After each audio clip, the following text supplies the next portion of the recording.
The Wilson family's annual reunion was exactly as suffocating as I remembered. Crystal chandeliers sparkled overhead in my aunt's oversized mansion, reflecting off designer dresses and expensive watches. The air was thick with the peculiar mix of expensive perfume and superiority that seemed to follow my relatives everywhere they went. I stood in the corner, watching my cousins compete for attention with stories of their latest achievements. My simple black dress, carefully chosen to help me blend into the background, felt like armor against their judgment. "Olivia," my Aunt Patricia's voice cut through the chatter. "I almost didn't see you there. Still working as a secretary, dear." I took a small sip of champagne, hiding my smile behind the glass.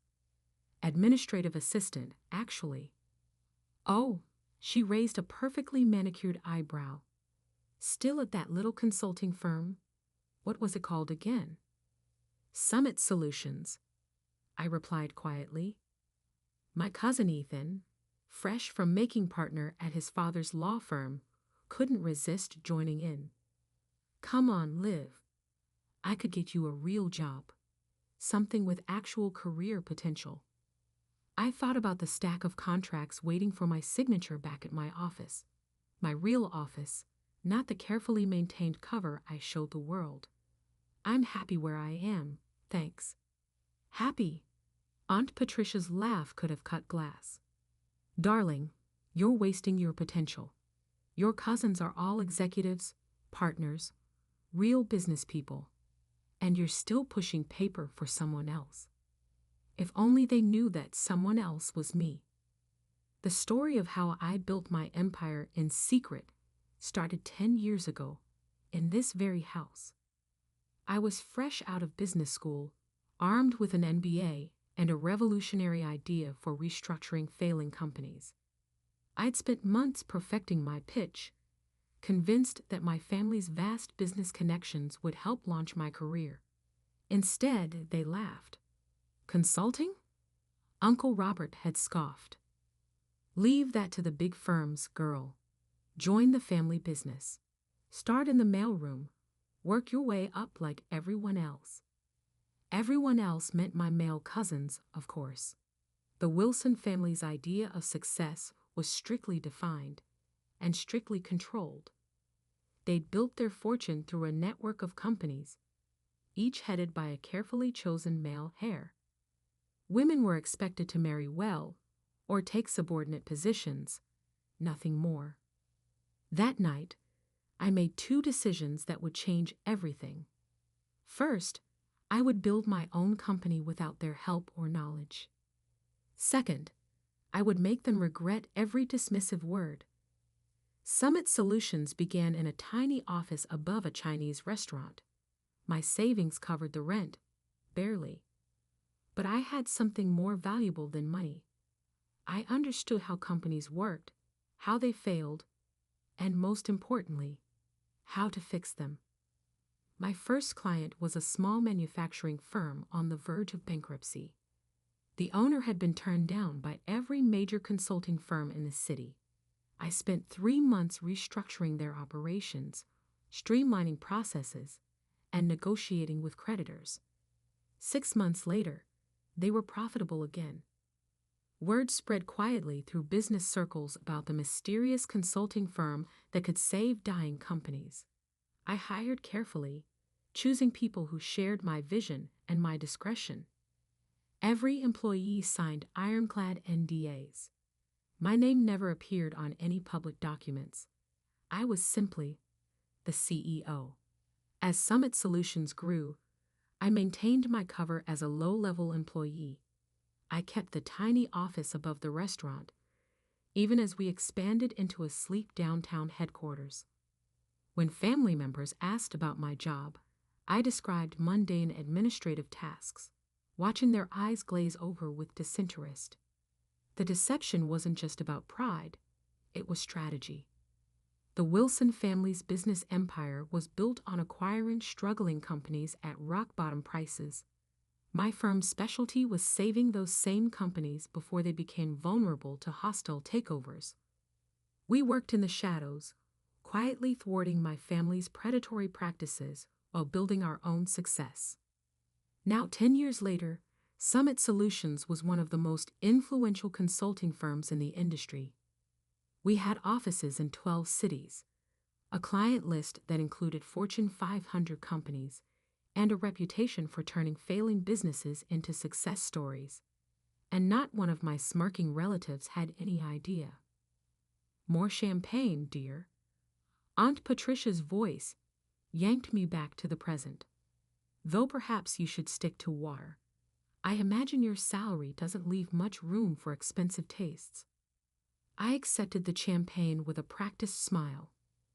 Thank you, Aunt Patricia. How's Uncle Robert's new acquisition going? Williams Manufacturing, wasn't it? Her smile faltered slightly. There have been some complications. Nothing Robert can't handle, of course. What she didn't know was that those complications were my doing. Williams Manufacturing had been a target of my uncle's hostile takeover attempt. They'd reached out to Summit Solutions 3 months ago, desperate for help. Now they were implementing our restructuring plan, their stock price was rising, and Uncle Robert's attempt to seize control was falling apart. I heard they hired some consulting firm, my cousin Ethan added. Probably throwing good money after bad. Those consultants are all the same. Big promises, no results. I hid another smile. Summit Solutions' fee for saving Williams Manufacturing was more than Ethan would make in 5 years at his father's firm. Oh, which firm? Summit something, he waved dismissively. Nobody important. Dad says their CEO won't even show their face. Probably some trust fund kid playing at business. My phone buzzed in my clutch. A message from my actual assistant. Emergency meeting tomorrow, 9 a.m. Wilson Ventures representatives requesting merger discussion Williams Manufacturing. Urgent response needed. I scanned the message twice, realization dawning. They were finally admitting defeat with Williams Manufacturing. After failing to acquire the company, they were now seeking a merger, which would require approval from Williams' consulting firm. My firm. Tomorrow morning, my family would walk into a meeting expecting to strong-arm their way into a merger. Instead, they would find themselves facing the secretary they dismissed for the past decade, except I wouldn't be bringing coffee. I would be sitting at the head of the table. Everything all right, dear? Aunt Patricia asked, noticing my expression. I finished my champagne and gave her my brightest smile. Perfect, actually. I should head home. Early meeting tomorrow. Oh? Taking notes for someone important? Something like that. I replied, already planning what I would wear. Something exactly like that. The next morning, I stood in my private elevator, ascending to Summit Solutions' executive floor. Gone was the simple black dress from last night's reunion.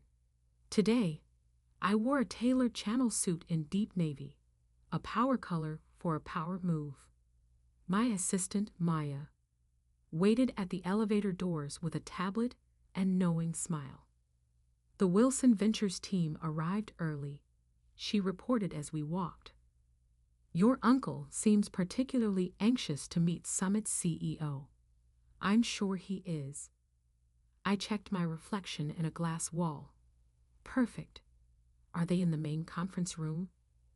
Yes, along with Mr. Harrison from Williams Manufacturing. Maya's eyes sparkled with anticipation. Your cousin Ethan is there too. Apparently, he insisted on handling the legal aspects personally.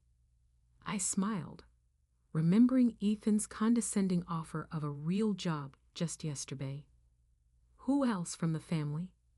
Your Aunt Patricia came as moral support, though she's not officially part of the meeting.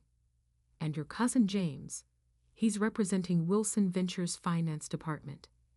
A perfect audience. I checked my watch. 8:57 a.m. Had they been served coffee? Your aunt complained that there was no one to serve it. Maya's grin widened. I told them the administrative assistant would be in shortly. I almost laughed. For 10 years, I'd played the role of invisible support staff whenever family members visited the office. They never looked closely at the quiet woman who brought their coffee or took their coats. It had been the perfect cover. "Give me 2 minutes," I said, "then bring in the contracts." I could hear voices through the conference room's heavy doors. My uncle's authoritative tone, Aunt Patricia's sharp laugh, Ethan's smug commentary. Taking a deep breath, I pushed the doors open. The conversation stopped abruptly. My uncle sat at one end of the long table, apparently having assumed the power position. Ethan and James flanked him, both in expensive suits that screamed family money. Aunt Patricia perched nearby, examining her manicure with practiced disinterest. Mr. Harrison from Williams Manufacturing sat alone on the other side, looking uncomfortable. Finally, Aunt Patricia sighed. "We've been waiting for coffee for." She stopped, really looking at me for the first time. "Olivia? What are you wearing? And why aren't you carrying coffee?" I walked calmly to the head of the table, the seat directly opposite Uncle Robert. "I don't serve coffee anymore, Aunt Patricia. In fact, I never really did." "What is this?" Uncle Robert demanded. "Where is Summit's CEO? We were promised a meeting with the actual decision maker." "You have been." I sat down, enjoying the confusion on their faces. "I am the CEO of Summit Solutions. I have been since I founded the company 10 years ago." The silence that followed was deafening. Ethan's mouth opened and closed like a fish out of water. James dropped his pen. Aunt Patricia's perfectly maintained composure cracked. Uncle Robert recovered first, his face reddening. "This is absurd. You're a secretary." "No," I said calmly. "That was a cover. A very effective one, apparently, since none of you ever looked past it. You were so convinced I couldn't be successful that you never noticed I already was." Maya chose that moment to enter with a stack of contracts. She distributed them efficiently, then took her place standing behind my chair. "These documents," I continued, "outline the terms under which Summit Solutions will consider approving the merger between Wilson Ventures and Williams Manufacturing." "Consider approving?" Ethan sputtered. "You can't be serious. This is a joke, right? Some kind of elaborate prank?" I pulled out my phone and projected Summit's latest financial statements onto the wall screen. Summit Solutions currently manages over $12 billion in client assets. We have a 94% success rate in corporate restructuring, and our approval is required for any major changes to Williams Manufacturing's business structure. I smiled at my stunned relatives. "Does that look like a joke to you?" "This is impossible," Aunt Patricia whispered. "You're nothing. You've always been nothing." "That's exactly what you were meant to think." I turned to Mr. Harrison. "Would you like to explain to my family why you chose Summit Solutions over Wilson Ventures' original offer?" Mr. Harrison straightened in his chair. "Summit's reputation is unparalleled. When Wilson Ventures attempted their hostile takeover, Summit's restructuring plan saved our company. We've increased profits by 47% since implementing their strategies." "Restructuring plan?" James looked like he might faint. "The plan that destroyed our acquisition attempt. That was you, among others." I began listing cases on my fingers. Peterson Electronics, which you tried to acquire last year. Maritime Shipping, which you underbid on last quarter. The Davidson Group, which mysteriously recovered just before you could buy them out. I leaned forward. For 10 years, I've been quietly undermining every predatory acquisition attempt your company has made. Uncle Robert's face had turned an alarming shade of purple. You deliberately sabotaged family business. No, I corrected. I built my own business, one that helps companies survive instead of devouring them for parts. The fact that it interfered with your plans was just karmic bonus. This is ridiculous, Ethan declared, standing up. I'm calling our lawyers. Sit down, Ethan.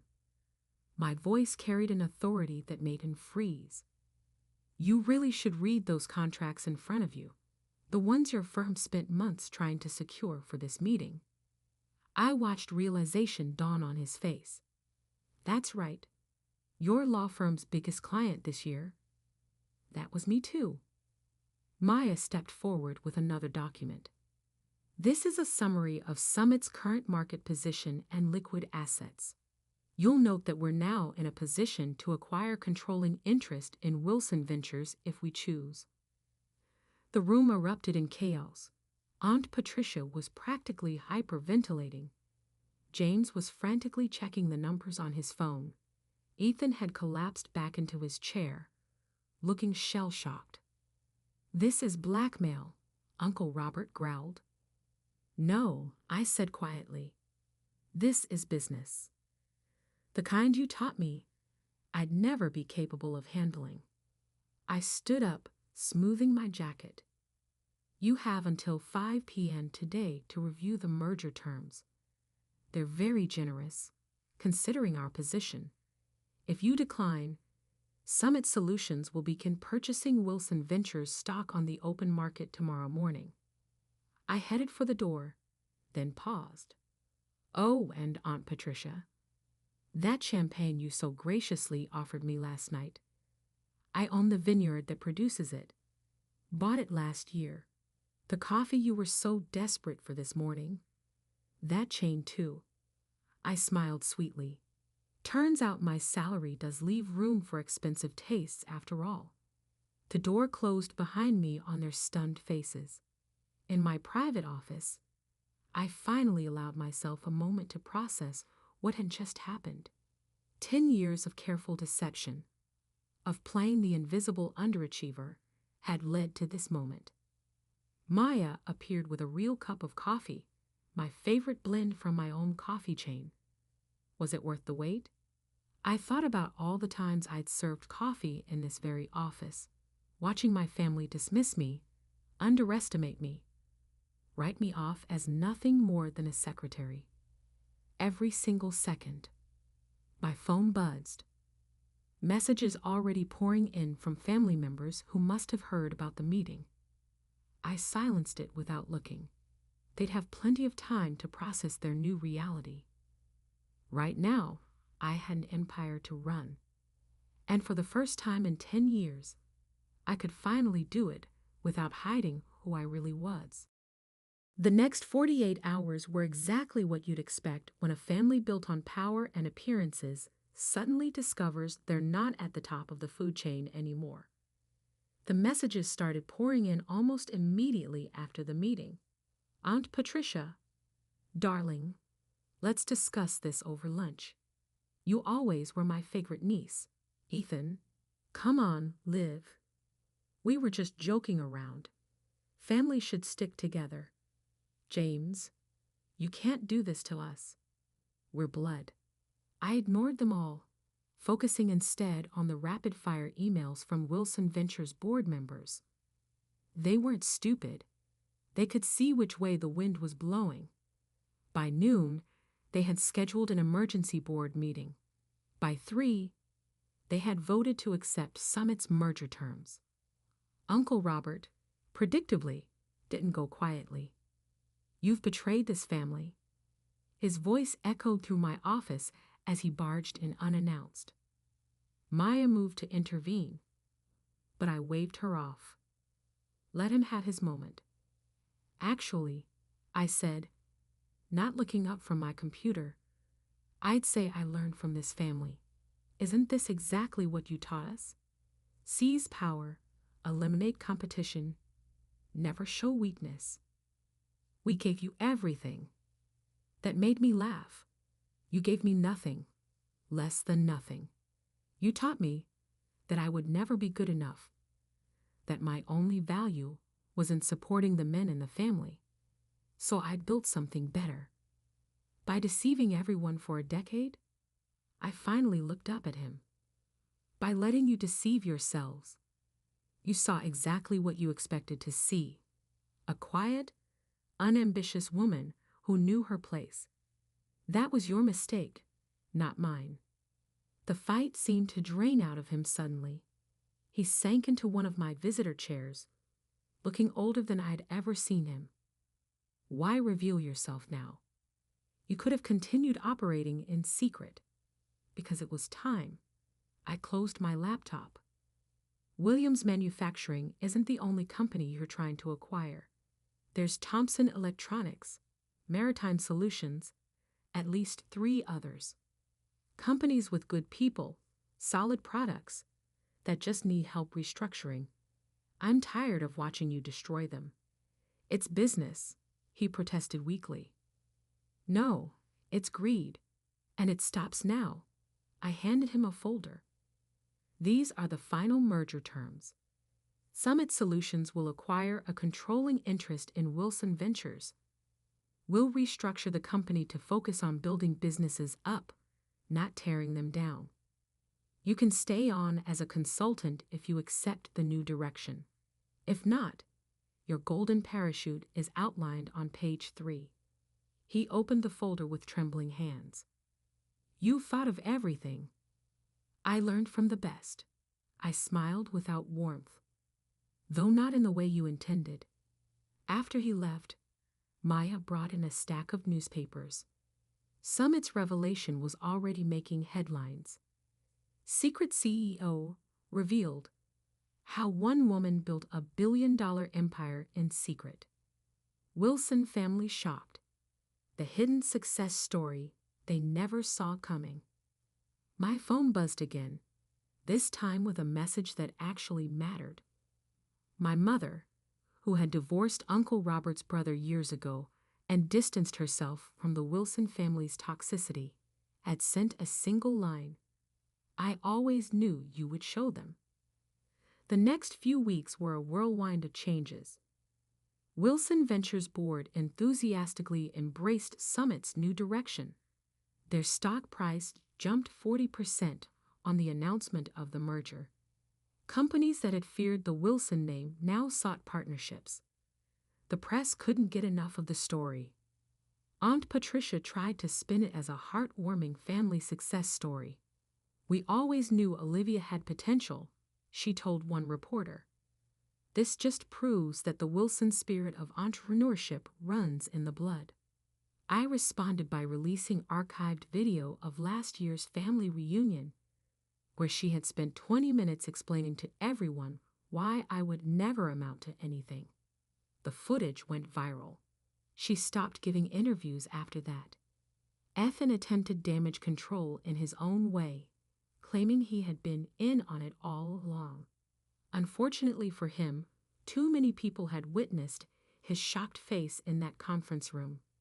His law firm's other clients began questioning his judgment. Within a month, he was quietly asked to take a leave of absence. James adapted the fastest, approaching me with a business proposal just 2 weeks after the revelation. We could dominate the market together, he suggested over an awkward lunch. The Wilson Summit Alliance would be unstoppable.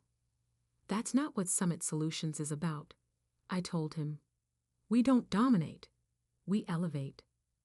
The real changes came in the quieter moments. The young intern who tearfully thanked me for showing her that success didn't require compromising her principles. The female executives who started reaching out, sharing their own stories of being underestimated. The business schools that invited me to speak about building ethical success in a cutthroat world. 3 months after the revelation, I stood on a stage accepting the Business Innovation Award. Looking out at the audience, I saw my mother sitting in the front row, beaming with pride. Behind her sat several of my former administrative assistants, all women who had helped maintain my cover while building their own careers within Summit. Success isn't about who has the most power, I told the crowd. It's about how you use the power you have. For 10 years, I played a role that made powerful people underestimate me. I could have revealed myself sooner, but I chose to wait until Summit Solutions was strong enough to create real change. The applause was thunderous, but the real satisfaction came later that evening. I was working late in my office when Maya brought in an interesting piece of news. Uncle Robert had just announced his retirement. His resignation letter included an unexpected paragraph. My niece taught me that true business success isn't measured in acquisitions or assets, but in the positive impact we create. I regret that it took losing control of my company to learn this lesson. I leaned back in my chair, thinking about the long game I had played. 10 years of careful planning, of swallowing pride and playing small, had led to this moment. Summit Solutions wasn't just successful, it was changing how business was done. The next family reunion would certainly be interesting. I planned to host it myself, in Summit's main conference room. The same room where I had served coffee countless times, watching and waiting for the perfect moment to show them who I really was. Maya knocked on my door. "Your 4 p.m. is here. The CEO of Thomson Electronics, the company your uncle was trying to acquire." I smiled. "Show them in. And Maya? Bring coffee for everyone. The good stuff from our chain." As I stood to greet my visitors, I caught my reflection in the window. No more hiding, no more playing small.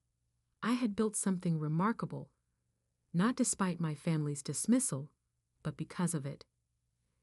They had taught me that power doesn't always look like what people expect. Sometimes it looks like a quiet woman in a simple black dress, serving coffee and taking notes, while building an empire right under everyone's nose. The tabloids called it revenge. The business papers called it strategic genius. But for me, it was simply justice, served one corporate takeover at a time, with a side of perfectly brewed coffee. And somewhere, in a small office above a Chinese restaurant, my original desk still sits. I keep it as a reminder that success doesn't always wear designer labels or demand attention. Sometimes it works quietly, patiently, building something extraordinary while the world looks the other way. That's the real secret to success, not the power you show, but the power you build when no one's watching.